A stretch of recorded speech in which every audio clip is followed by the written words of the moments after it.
think it's more important is to realize that self-esteem is earned. It's only earned by you with yourself. You're not going to get self-esteem because everybody praises you. Someone can tell you your whole life that you're brilliant, you're a genius, you're beautiful, you're handsome, and you not believe it. Someone can tell you you're a piece of crap and you're never going to become anything. And there's a part of you can say, I'll show you, as many people have, and then they develop drive out of it, right? So it's really, self-esteem comes from doing incredibly difficult things where you know you pushed yourself. It's not virtue signaling. It's not telling people about it. It's what you know inside your soul is true.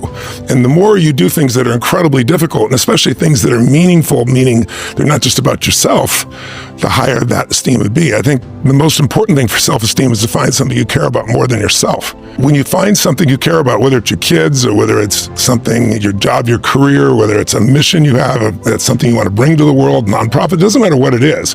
If you find something you care about more than you won't be thinking about yourself all the time, and all your bullshit self-esteem shit just goes out the window. I mean, it's a lot. Now, the real question is, what do you want? And I think if you want an extraordinary life, which my definition of that is life on your terms. Like, what's my idea? It might be different than yours completely.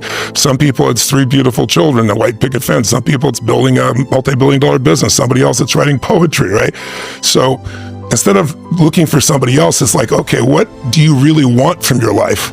And aligning yourself with moving forward towards what you really want. And I think if you can do that in a way that also you feel is serving others simultaneously, there's a sense of meaning in life that can't be replaced by self-esteem or praise or compliments or being nice to yourself.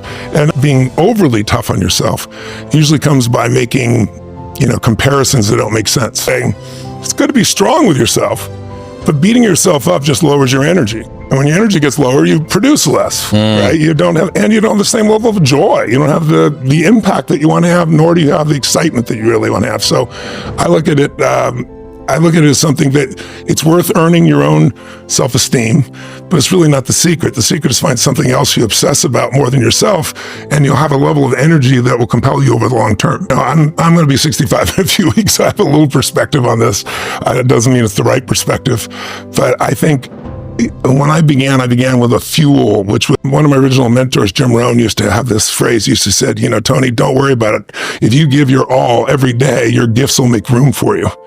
And it's like having a knowingness that things are going to be fine. And then there's the next level, which is you start to know who you are, and you're not trying to prove it to yourself or other people. And you just want to help. You just want to do things. And so now it's the difference between what I would call push motivation and pull, right? Push is, I'm going to make this happen. And it takes tremendous willpower. And I know you have plenty of willpower. I do as well. But there's a limit to willpower, but there's no limit to pull. Pull is when there's something magnificent that you want to serve, something that you've got an obsession for to create or to do or make happen.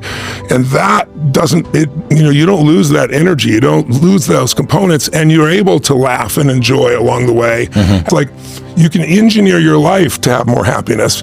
But I think the real challenge is thinking so hardly about being taken seriously just represents your fears, right? It's like, I think spiritual development, when people talk about spiritual, not religious development, spiritual development is the level of comfort you can have with just being your real self. And I don't experience life. None of us do. We experience the life we focus on. So in any moment, what's wrong is always available. So is what's right. So it's not about being positive. It's about being intelligent. Right? When you're in a totally negative state and the world's going to end, and there are people like believing that in the next 12 years, the entire environment's going to collapse and they won't have a child. You got to look at the impact of what you're believing, and you got to look at and say, where's my focus going? I can always be upset about something. I can always find something to be joyous or at least grateful for, which leads to joy. And I think it's having that, learning to discipline your disappointments. Not allow them to grow and to move on and to use whatever life has given you. There's a million things you could focus on, literally. But we don't experience life. We experience the part of life we focus on. Meaning is what creates emotion, and emotion is where your life is, right? And so the quality of your life is the quality of your emotions. If you got $1 billion and every day you're pissed off and angry, your life's quality is called pissed off and angry. If you got 3 beautiful children, a husband or wife you love, but you worry all the time, your life is worry. You know, the focus on what's missing is not something that comes with someone who is a failure. It comes very much with people who are very successful. And the question then becomes, if you're always focused on missing, how can you sustain happiness? What makes you an achiever is anticipation. You've learned by a long time, anticipation is power. As I'm listening, I'm watching you, you're anticipating, you're processing. Why does the kid win every time? Is it because they're smarter, faster, younger? No, it's because they played this game before. They can anticipate the first bad guy's here, the second bad guy's here. You're in reaction, they're anticipating. So it has tremendous power. So it's addictive when you learn to anticipate. And it's also a great skill set for business, for life, and so forth. I always tell people, you're running a business, you're always running two businesses, the business you're in and the business you're becoming.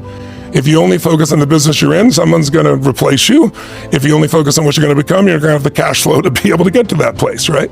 So it's a very similar situation inside of where we are. So for each of us, most of us who are achievers tend to focus on the future, but all the joy is in the present, right? You can have some anticipation in the future and be excited about it. Most people's stress comes from either the past or the future. The majority of people spend a lot of time in the past, right? And the problem is you can't change it. And you can use it as a reference to me, maybe for you, I don't know, I might project.